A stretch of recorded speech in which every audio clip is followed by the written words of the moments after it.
Nesse ano eu acabo de completar um ano de faculdade e com isso, no meio do caminho, eu cometi vários erros, acertos e por isso aprendi algumas coisas.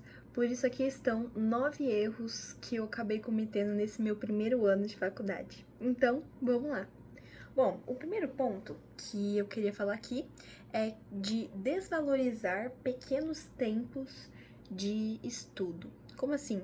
Às vezes, quando a gente tá na correria do dia a dia, além das aulas que a gente tem, às vezes a gente tem os compromissos dentro de casa, às vezes tem que limpar um chão, lavar uma louça, lavar roupa, tem esses compromissos, às vezes tem algumas pessoas que têm estágio, tem às vezes as pessoas que pegam transporte público e ficam lá dentro por muito tempo, enfim. Então, em todos esses espaços de tempo, às vezes a gente tem ali 15 minutinhos antes de começar a aula. Agora tem 15 minutos, eu tenho só 15 minutos e eu já tenho que sair para poder ir para faculdade, sabe? Esses tempinhos curtos de tempo que às vezes sobram entre uma atividade e outra. Então, eu geralmente desprezava, às vezes eram 20, 15 minutos que sobrava ali, e ao invés de estudar, ver alguma coisinha que fosse, eu geralmente ia pro celular, ver vídeo, Instagram, TikTok. E aí eu não valorizava esses pequenos espaços de tempo que eu tinha entre esses momentos. E no final das contas eu percebi que eu não ia ter sempre as minhas belas 2 horas inteiras para poder estudar. Às vezes eu tinha 15 minutos picados no meio do dia.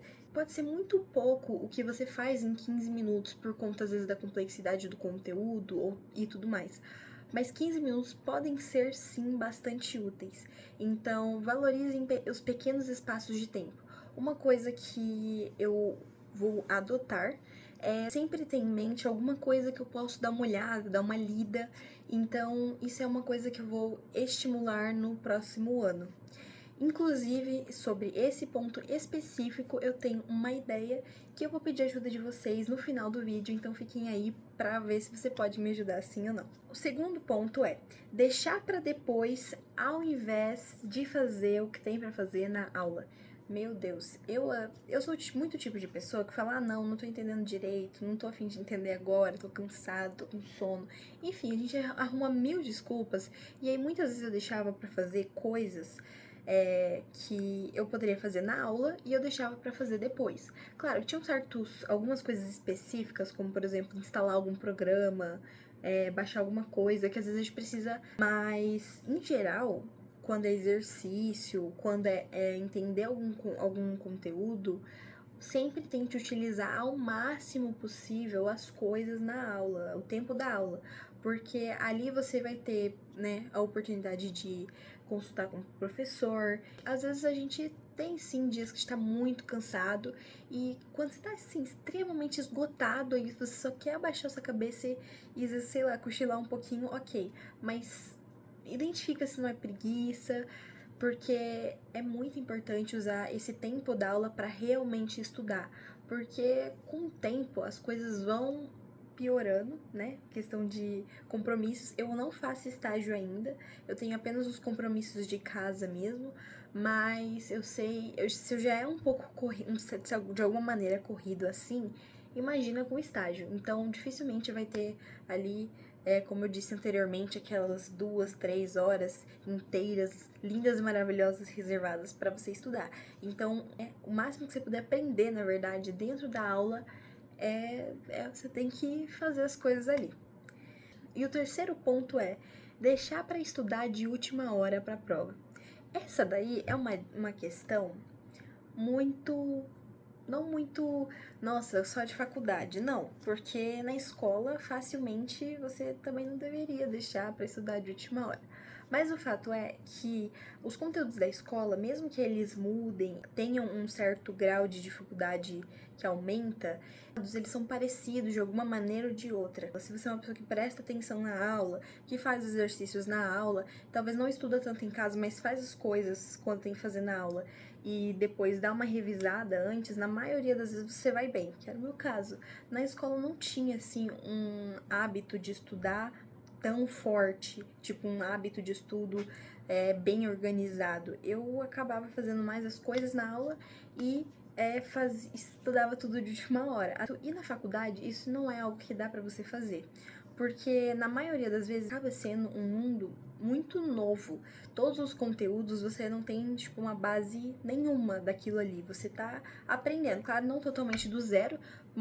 Coisas básicas do ensino médio você vai precisar usar muitas vezes. Eu tô estudando engenharia de software, mas eu acredito que para todas as áreas, em geral, a lógica, né, daquele conteúdo, ele não é o que você já tá acostumado. Você vai ter que criar caminhos neurais para entender aquele conteúdo. Então, deixar para estudar de última hora não é legal. Não recomendo. Hoje em dia já existem muitas ferramentas que ajudam para caso você, né, enfiou o pé na jaca, não estudou nada, chegou prova, então tá aí Notebook LM, né, uma IA que ajuda muito a estudar. Então ela faz podcast, faz resumo, faz questão, isso ajuda muito, mas é muito assim no nível que vocês não estão entendendo. Eu já estudei para tanta prova de última hora nesse ano, e ele foi meu salvador, pra falar bem a verdade. Juntamente com Deus, que eu fiz as minhas orações, né, pra ir bem nessas provas e eu consegui. Mas isso aí é papo pra outros vídeos. Enfim, então realmente não deixa pra estudar de última hora. É como eu digo, como eu falei na primeira dica, mesmo que você tenha poucos minutos durante os dias, usa esses minutos, por favor. Parece bobeira, mas se você for só acostumando o seu cérebro a entender um conceito aqui, um conceito ali, no final tudo se mistura, se junta e você consegue entender de forma mais rápida. Mas como tem um monte de conceito, de palavras novas, se você não minimamente não deixar seu cérebro um pouco mais acostumado, né, com esse novo linguajar, com esse novo ambiente, vamos dizer assim, né, de conteúdos, vai ser bem difícil de você pegar de última hora ali antes da prova. Então, por favor, não faça essa gafe. Quarto, ser humilde e pesquisar por novas fontes de estudo. Como assim, Naila, ser humilde? Bom, eu ficava muito numa questão, assim, no primeiro semestre, eu tive uma matéria chamada Estatística, que eu peguei DP, então eu fiz ela no segundo semestre, aí eu passei, e passei lindamente, mas o que aconteceu? Foi uma matéria que eu tive uma certa dificuldade, primeiro porque, como eu disse, eu não estudava direito, né? Se eu tivesse estudado, eu teria passado sim, mas talvez não teria aprendido tão bem quanto eu aprendi agora nesse segundo semestre. Mas o que acontecia? Na faculdade, cada professor tem uma didática diferente e nem sempre a didática daquele professor vai combinar com o seu modo de aprender. Então, o meu professor do primeiro semestre, ele tinha uma didática que não me agradou muito. E que era basicamente, ele ditava o conteúdo e a gente escrevia durante a aula, ele passava só as fórmulas no quadro, e era basicamente isso, né? Aí ele dava uma explicadinha em cima do que ele ditou, né? Então tem aí umas 70 páginas que ele ditou tudo pra gente escrever. E como eu disse, eu não estudei direito, a didática não foi muito boa, eu fui deixar para pesquisar vídeos no YouTube sobre aquele conteúdo, porque não custa nada você ver, porque vai que tem algum vídeo no YouTube, é muitas chances de ter vídeos a respeito de vários conteúdos, até da faculdade dentro do YouTube. Então, não deixe para a última hora também para pesquisar quando você tá com dificuldade no conteúdo. Vai e pesquisa. Hoje em dia a gente ainda por cima tem IAs como ChatGPT, Gemini, Copilot, sei lá. Então, você pode usar as inteligências artificiais como um meio de encontrar novas fontes para você estudar também e conseguir complementar seu estudo. Porque nem sempre você vai, né, se dar com a didática do professor. E tá tudo bem, você só precisa encontrar meios de você realmente aprender. E se você tem as ferramentas disponíveis hoje em dia, pega e utiliza dessas ferramentas. Inclusive, isso é uma coisa muito besta, que eu não sei porquê, que eu tenho também na minha cabeça, que é como se fosse inválido eu ter novas ferramentas, como se eu tivesse que aprender como o pessoal de 30 anos atrás que não tinha um YouTube pra pesquisar, sabe? Então eu fico com um pouco essa neura, como se fosse errado o que eu tô fazendo. Não exatamente errado, mas como se não fosse tão digno quanto quem estudava lá atrás, tendo que ralar. Mas não, gente, tá? Se tem as ferramentas, vamos usar, vamos pra cima, porque assim a gente consegue estudar, consegue, né, dar conta de tudo que os dias de hoje a gente, né, tem que lidar. Então, utilizem ferramentas e sejam humildes, porque, né, a gente falha, a gente tem que só ir pra cima e continuar aprendendo. Caiu, levanta, tomou uma, levanta, entendeu? O que importa é seguir no caminho.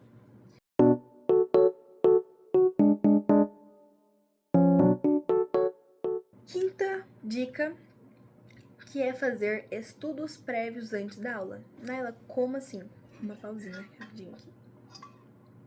Naila, como assim estudar antes da aula? Na faculdade, diferente da escola, né, a gente tem a ementa da disciplina. Pelo menos até onde eu sei, é obrigatório que todos os professores apresentem a ementa da disciplina, né, que ele vai lecionar. E com a ementa da disciplina, se o professor fizer uma ementa bem explicada, né, com os tópicos certinho, você consegue sim fazer uma pesquisa prévia daquele conteúdo. Então, essa questão que eu falei de você pesquisar fontes, é você pesquisar fontes, inclusive antes mesmo de você ver o conteúdo, porque daí você vai ver o conteúdo por conta própria, vai dar uma pesquisada. Como eu falei, as inteligências artificiais, elas ajudam muito nisso, então você pode sim pesquisar, perguntar conceitos pro ChatGPT, pro Gemini. Claro, sempre checar para ver se eles não estão falando bobeira, mas em geral eles já estão com um nível de acerto muito alto, especialmente para conceitos teóricos. Quando vai para a parte de fazer contas, aí é sempre bom checar mesmo, porque tem grande chance dele errar. Mas parte de conceitos, o que é cada coisa, na maioria das vezes elas já estão bastante corretas. E fazer esse estudo prévio, o que ajuda? Na hora que você fizer esse estudo, você está fazendo um estudo ativo. Você está aprendendo aquilo ali por conta e talvez tenham lacunas, né, que você não entendeu. Ah, não entendi muito bem essa parte, essa parte, essa parte. Quando você chegar na aula, o seu cérebro ele já vai estar procurando pelas respostas que faltam para ele. Então, o professor, na hora que ele for ensinar aquele conteúdo, você não está sendo, não vai estar chegando pela primeira vez no seu cérebro. Você já sabe partes daquele conteúdo e o que o professor falar vai complementar a sua linha de raciocínio e desse modo você já vai construindo uma base mais sólida daquele conteúdo. Então, isso é uma coisa que eu não fiz, que eu não pensei em fazer, e aí vendo vários vídeos aqui no YouTube, eu decidi que eu vou fazer no ano que vem. Eu fiz isso aqui, eu acho que foi tipo uma vez só, não lembro pra qual matéria, mas coisa bem básica, assim. Na verdade, o que eu fiz foi, na verdade, ver o conteúdo, porque a professora tinha liberado o slide um pouquinho antes da aula. E aí eu dei uma lida e só de ter feito aquilo já fez muita diferença. Então, às vezes, você nem precisa ir muito atrás de materiais. Se você pedir pro professor, às vezes, liberar mais cedo o slide, um dia antes, algumas horas antes, você já pode fazer isso, que vai ajudar bastante. Então, estudos prévios são algo que eu acho que ajuda bastante. Sexto, não ter estudado conteúdos por fora da faculdade. Como assim, Naila? Você tá doida? Você não tá dando conta nem dos conteúdos da faculdade, pegou DP e você tá querendo agora dizer que você não estudou nada por fora e que isso é um arrependimento seu? Sim. Por quê? Bom, vamos por partes. Outras áreas, né, como direito, por exemplo, a área da saúde, eu não sei muito bem como que isso vai funcionar. Mas na área de TI especificamente, a gente vai ter aí um universo de conteúdos disponíveis na internet para você aprender tudo que você quiser. Dá para você ficar praticamente profissional em qualquer área que você quiser, de programação, machine learning, o que você quiser da área de computação, pelos conteúdos que você acha na internet. E por conta disso, quem é da área de TI não se limita ao que você vê na faculdade, mas vê muita coisa por fora. E não ter visto nada muito por fora, eu acredito que eu tô ainda num estado muito raso de aprendizado, quando eu já poderia estar mais profundo nos meus estudos, dessa área, porque eu assisti alguns vídeos vendo sobre a questão de conseguir estágio e tudo mais, e o que eu sei, o que eu aprendi da faculdade, para além da parte que eu não estudei direito e não sei profundamente ainda, mesmo que eu soubesse de tudo o que eu vi na faculdade, o que eu vi até agora não é suficiente exatamente para entrar realmente no estágio. Então, a partir de agora, eu vou estudar coisas à parte, mas qual que é um ponto muito importante? Procurar coisas que vão complementar os estudos e de que maneira? No semestre passado, por exemplo, eu estava aprendendo a linguagem Java. Eu vou continuar estudando essa linguagem ainda no próximo semestre, mas, enfim, eu estava aprendendo orientação a objetos e depois de aprender orientação a objetos, a parte base ali, a gente foi para algumas questões que é mais relacionadas ao Java e a gente foi até um certo ponto que é importante. Mas eu poderia ter cruzado um pouco a linha e ter aprendido um pouco mais sobre a linguagem, sobre organização de pastas. Enfim, eu poderia ter estudado mais sobre a própria linguagem. Então não é algo exatamente que vai, nossa, me atrapalhar na faculdade, vai tirar o foco. Não, você escolhe exatamente aquelas coisas que podem melhorar mais ainda o seu desempenho na faculdade. Então, fazer esse estudo separado é algo que faz bastante diferença.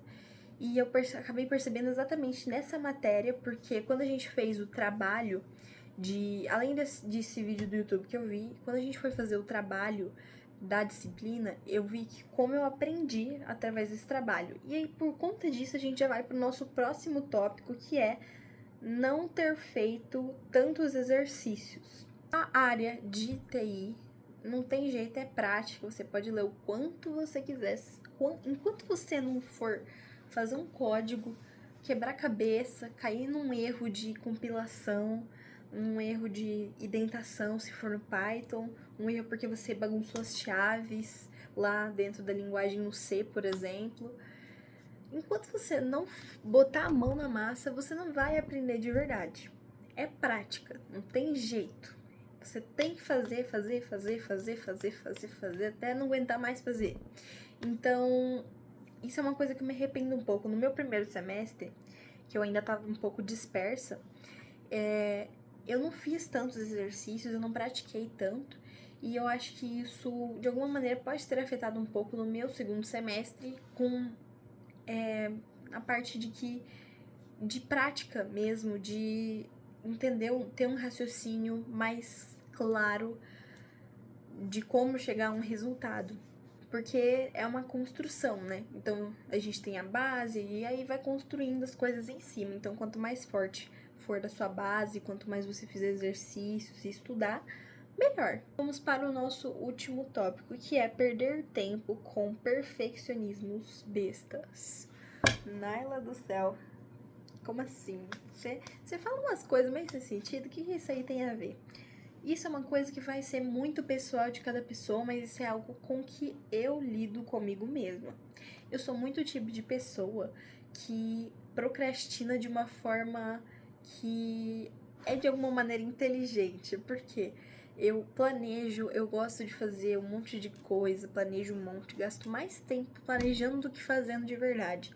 Aí na hora que é pra fazer, eu não faço. Eu planejo, eu escrevo, tenho uma agenda, faço um monte de coisa e aí na hora que é pra fazer mesmo, eu não faço. É como que a gente fica. Para além disso, eu também tenho um certo problema com ter anotações feias.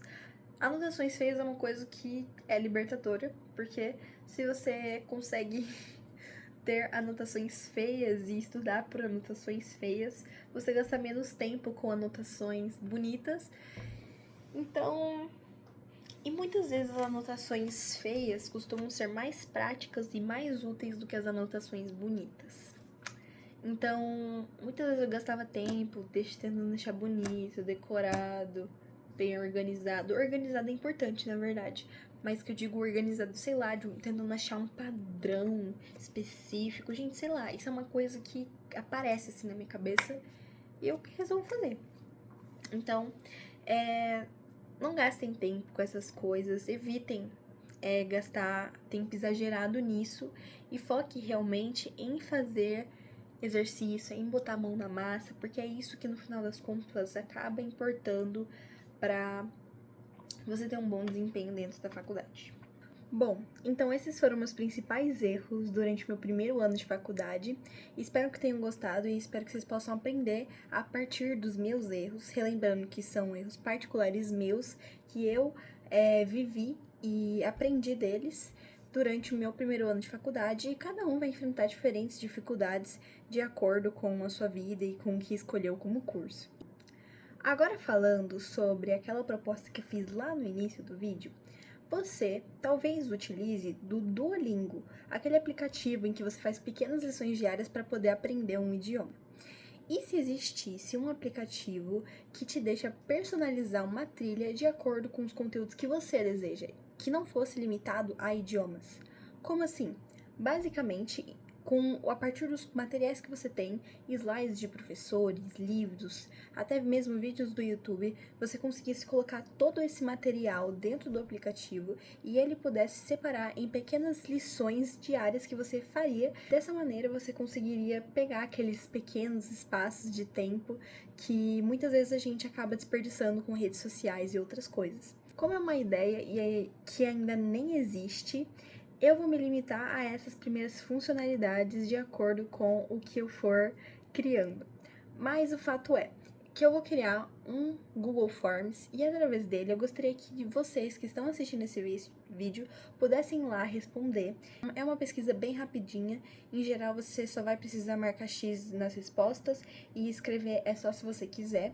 E através dessa pesquisa seria muito bom para que eu pudesse ter mais informações sobre um público-alvo que potencialmente iria utilizar dessa ferramenta.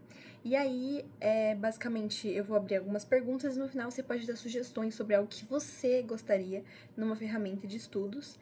Então, se você quiser contribuir para isso que eu tô fazendo, eu vou ficar muito feliz e eu pretendo dar acesso grátis a um futuro premium. Eu pretendo dar acesso grátis para essas pessoas que estão me ajudando agora no começo. Então, quem sabe, né? O único detalhe é que não é obrigatório você se identificar e vincular um e-mail a essa pesquisa. Porém, se você não colocar, é mais difícil depois você eventualmente poder receber as novidades conforme essa ferramenta for crescendo, conforme for construindo, e quando chegar o tempo dela ter essa versão premium, como eu tô falando, eu preciso sim que as pessoas coloquem e-mails para eu conseguir me comunicar com elas. Então, se você puder se identificar, é muito bom, mas não é obrigatório. Basicamente é isso, muito obrigada por ter assistido esse vídeo, e um beijo, te vejo no próximo vídeo.